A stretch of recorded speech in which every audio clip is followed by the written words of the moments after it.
दिया अजय जी, फैसल खान साहब डीएसपी, यहाँ जो बाकी डॉक्टर IPS बाली साहब, वजार फारूक भट्ट साहब और बाकी जो यहाँ पे हमारे साथी सिविल डिफेंस के वॉलंटियर्स आए हैं या बाकी NGOs के लोग आए हैं, मेरी तरफ से आप सबको यहाँ पे वालिहाना इस्तकबाल और आपका बहुत बहुत शुक्रिया कि आप लोग यहाँ पे तशरीफ आवर हुए। सबसे पहले मैं थोड़ा आपको ये जानकारी दूं, ये सिविल डिफेंस है क्या। जैसा कि सिविल डिफेंस वर्ड ही ऐसा है कि it is meant to defend the civilians. तो सिविल डिफेंस का मकसद बेसिकली है कि हम अपनी कम्युनिटी और अपने लोगों को डिफेंड करें किसी भी अनटूवर्ड सिचुएशन में। जैसा कि आप देखते हैं कि पिछले हफ्ते या उससे पहले एक सिचुएशन डेवलप हुई, वार की सिचुएशन डेवलप हुई। और वार की सिचुएशन कैसे डेवलप हुई? 26 बेगुनाह लोगों को, टूरिस्टों का बेहमाना कत्ल किया गया, जिसके बाद हमारे मुल्क ने जिस मुल्क से ये साजिश रखी गई थी उनकी कत्ल की, वहाँ पे हमने दहशतगर्दी के ठिकानों पे बमबारी की और उसके बाद वहाँ से भी रिएक्शन आया और एक वार जैसी सिचुएशन की कैफियत पैदा हो। ऐसी सिचुएशनों में सिविल डिफेंस का रोल आता है। ऐसी सिचुएशन में जो सिविल डिफेंस है वो सबसे एक इम्पॉर्टेंट महकमा बन जाता है और उसका काम होता है कि अपने लोगों की हिफाजत करना। और ये काम जो है ये आप लोगों को करना है। जब हमारी आर्मी, हमारी सिक्योरिटी फोर्सेस सरहदों पे लड़ रहे होंगे तो अपने लोगों की हिफाजत उस वक्त सिविल डिफेंस के लोग करते हैं। तो आपका जो काम है ये बहुत ही महत्वपूर्ण काम है, बहुत ही इंपॉर्टेंट काम है।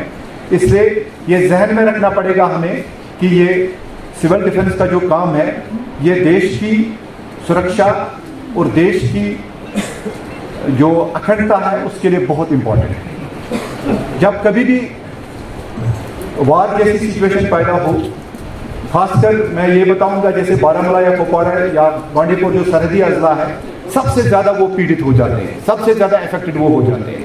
अभी आपने देखा ही होगा जो पाकिस्तान से शेलिंग हुई उससे उड़ी में कितना नुकसान हुआ, जानी भी नुकसान हुआ, माली भी नुकसान हुआ, टंगडार में नुकसान हुआ और बाकी जगहों पे भी नुकसान हुआ।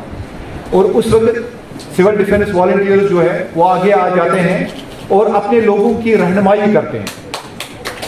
All of you have to act as leaders. यहाँ पे जो आप लोग बैठे हैं आप कम्युनिटी के लीडर्स हैं। जब भी वार लाइक सिचुएशन हो या कोई भी एक्स्ट्राऑर्डिनरी सिचुएशन हो तो you have to act as leaders. आपको अपनी कम्युनिटी को उस वक्त लीड करना है। आपको लोगों को हिफाजती तदाबीर बोलने हैं कि कैसे आप अपने हिफाजत कर सकते हैं।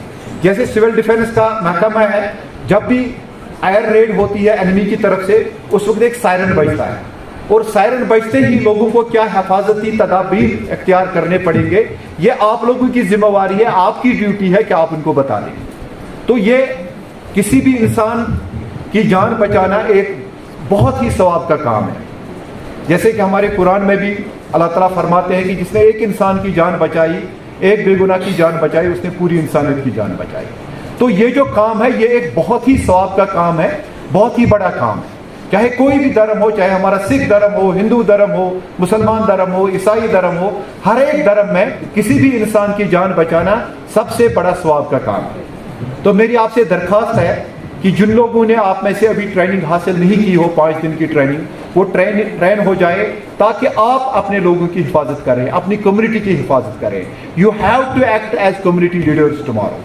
Whenever any situation like war takes place, you have to come forward. We all have to put our best foot forward and to guide the people how to save their lives.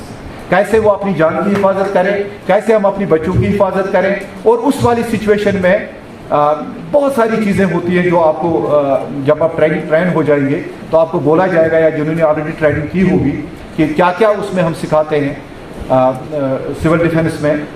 God forbid अगर कहीं पे कोई building जो है वो गिर जाती है तो वहाँ से लोगों को जो फंसे होंगे मलबे के अंदर या उनको कैसे बाहर निकाला जा सकता है, एम्बुलेंस कैसे हम ऑर्गेनाइज करेंगे, हॉस्पिटल्स कैसे एयर मार्क करके रखेंगे, या बाकी भी जो चीज़ें हैं, अगर अंडरग्राउंड बंकर्स है तो बंकर्स में कैसे लोगों को लीड किया जाए, या अगर घर में भी आप हैं तो घर में कौन सी जगह सबसे अच्छी रहती है जहाँ पे आप महफूज रह सकें, ये सब आपका काम है। और ये बहुत इंपॉर्टेंट काम है, जैसे मैं पहले भी बोल चुका हूं। एंड इसमें आता है एक रोल जिसको लीडरशिप रोल बनता है। आप जो हैं, आप लीडर्स हैं, every one of you is a leader और you have to act as a leader, then only will be able to say our things. तो मैं एक और दरख्वास्त आपसे करना चाहूँगा, आप लोग जो ऑलरेडी एज वॉलंटियर्स यहाँ पे एनरोल हो चुके हैं सिविल डिफेंस में, आप बाकी लोगों को भी ये इंस्पायर करें कि वो भी सिविल डिफेंस में आ जाएं। हमें कोशिश करनी चाहिए, जैसे कि हमारे प्राइम मिनिस्टर ने बोला, 1000 लोगों में से एक वॉलंटियर हमें सिविल डिफेंस में होना है। तो इस हिसाब से आप जिला बारामूला की पॉपुलेशन देखें तो हमें कितने लोगों की ज़रूरत है। तो आपसे मेरी दरख्वास्त यही रहेगी, आप घर में जाके जो भी आपके यार दोस्त रिश्तेदार हैं उनको बताएं कि वो सिविल डिफेंस महकमे में वैसे वॉलंटियर आ जाए। और जो हमारे सरकारी मुलाजमीन हैं वो भी आ सकते हैं, NSS वॉलंटियर्स हैं, NCC के लोग हैं, बच्चे हैं, वो भी आ सकते हैं, आपदा मित्र हमारे वो आ सकते हैं, आंगनवाड़ी वर्कर्स है, आशा वर्कर्स है, कोई भी इसमें ज्वाइन कर सकता है। और हमें कोशिश करनी चाहिए इस परिवार को, इस कुंबे को, इस फैमिली को हम बहुत आगे बढ़ाएं। तो एक और आपसे मेरी ये दरख्वास्त रहेगी कि अवेयरनेस भी फैलाने की ज़रूरत है। जैसे आपने यहाँ पे बड़ी सारी चीज़ें सुनेंगे आप, तो आपकी भी जिम्मेवारी बन जाती है। हमें जंग का जो है इंतज़ार नहीं करना चाहिए, उससे पहले ही हमें ये जो अवेयरनेस है ये पैदा करनी है लोगों में। और जो भी आप ट्रेनिंग करेंगे उसमें आपको थोड़ा रिफ्रेशमेंट मिलेगा, कुछ पैसा भी मिलेगा, तब ये सरकार की तरफ से होता है।